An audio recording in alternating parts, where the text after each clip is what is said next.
Canadiens figurent parmi les grands producteurs de déchets sur la planète et les Québécois n'y font pas exception. Nos sites d'enfouissement débordent et nos centres de tri peinent à gérer toute la matière qui leur est acheminée. Quels sont vos objectifs en lien avec la réduction de la surconsommation et la saine gestion des matières résiduelles? Canadians are among the largest producers of waste on the planet, and Quebecers are no exception. Our landfills are overflowing and our sorting centers are struggling to manage all the material that is sent to them. What are your objectives in relation to the reduction of overconsumption and the sound management of residual materials? And I'm just going to start anecdotally. I grew up with a very early environmentalist mother, and the expression was that we live by was waste not, want not. In our family, our objective weekly is to have one bag with 5 people in our family and the dog, one bag of déchets, the rest recyclable, compostable, and of course, reuse as much as we can, reduce, reuse, recycle. So these are very basic 3 R's. Alors, le haut niveau de déchets est un enjeu super important. Au niveau provincial, ici au Québec, notre Parti libéral veut notamment assurer, je devrais dire, l'efficacité du système de consigne et de diminuer le tonnage de déchets consommés en accélérant le déploiement des bacs bruns pour la collecte des matières organiques dans toutes les municipalités. Ça n'est pas dans le cas dans la moitié des municipalités ici au Québec. 3 years ago, as you may know, the City of Montreal announced an ambitious plan to go zero waste by 2030, and each Montrealer will have to dramatically reduce the amount of waste they throw out every day. Composting programs will have to be expanded and improved, along with a lot more recycling.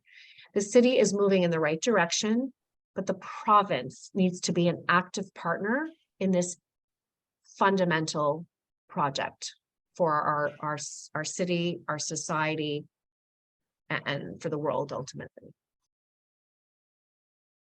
À Québec solidaire, on souhaite adopter une loi sur le gaspillage alimentaire pour obliger les entreprises alimentaires, là je parle de transformateurs, de distributeurs, de détaillants, à conclure des ententes de revalorisation des produits invendus avec des organismes reconnus parce que mon parti et moi-même, là, je trouve insensé qu'actuellement, avec la crise du coût de la vie, avec les banques alimentaires en fort demande, ça n'a pas de sens de jeter autant de nourriture au Québec.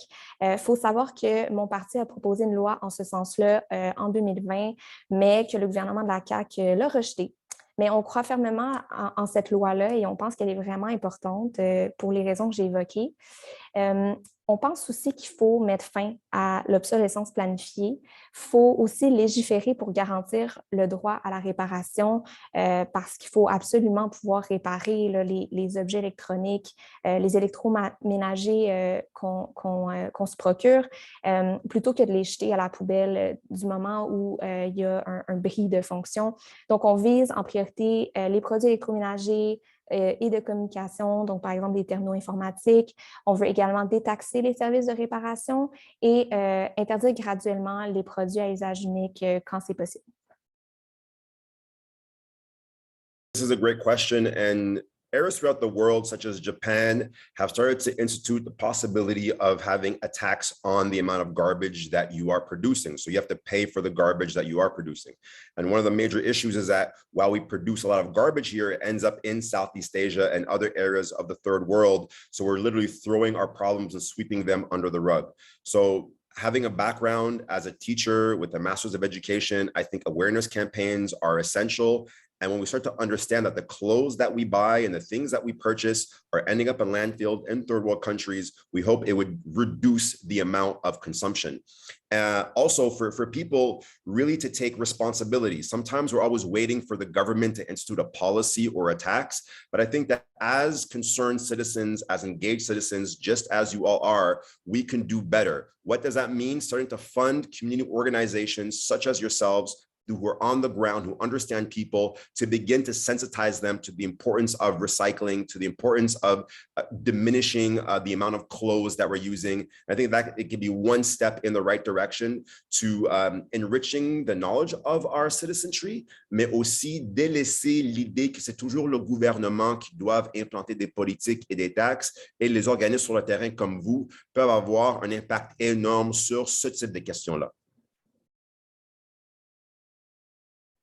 So our main objectives on these issues are to make sure that we're treating all of our waste here in Quebec and that we're recycling to the fullest potential. For far too long, we've been packing our recyclable material and our garbage into container ships and sending it to China, sending it to other countries where it can be handled in substandard working conditions, and that often ends up being just burnt and having a really negative impact on the environment. We need to be treating our waste here. And one of the ways to do that is to stop relying on private corporations to deal with our recycling. Recycling should be nationalized. It should be something that's run by the government, and we should make sure that it's well financed, because at the moment, recycling centers are to a large extent dependent on what the price that they can sell the recycled material to finance their operations. Recycling should be financed by user fees that are applied at the time when somebody purchases an item. That's something that's very important to us. Also, obviously, beyond recycling, it's better to reduce at the source what we're consuming. Et c'est pour ça que le Parti vert du Québec, on appuie une politique qui vise le zéro déchet. On va s'y prendre par des moyens concrets. Je peux vous donner l'exemple de la tasse de café. Donc, vous savez, la tasse de café chez Tim Hortons, chez McDonald's n'est pas recyclable. Au Parti vert du Québec, on vise à bannir ces tasses-là à usage unique et les remplacer avec un système de dépôt-échange pour une tasse universelle. Donc, que vous soyez à Tim Hortons ou à McDonald's, la tasse, elle serait pareille. Tu pourrais la ramener sur un programme de dépôt-échange. Les entreprises qui vendent du café seraient obligées de nettoyer ces tasses-là et de les rendre disponibles à nouveau. Comme ça, on évite tout le transport, on évite d'envoyer des milliards de tasses de café jetables à l'enfouissement à chaque année. Et c'est une manière concrète qu'on peut réduire à la source de notre consommation sans impacter pour autant les habitudes des gens. Sans les forcer à traîner la tasse réutilisable avec eux, ils vont avoir les moyens structurels pour le faire. Et en conclusion, on aimerait étaler cette façon de faire-là à plein de contenants jetables, que ce soit à l'épicerie, dans les restaurants pour emporter. Tout devrait fonctionner avec un système de dépôt-échange.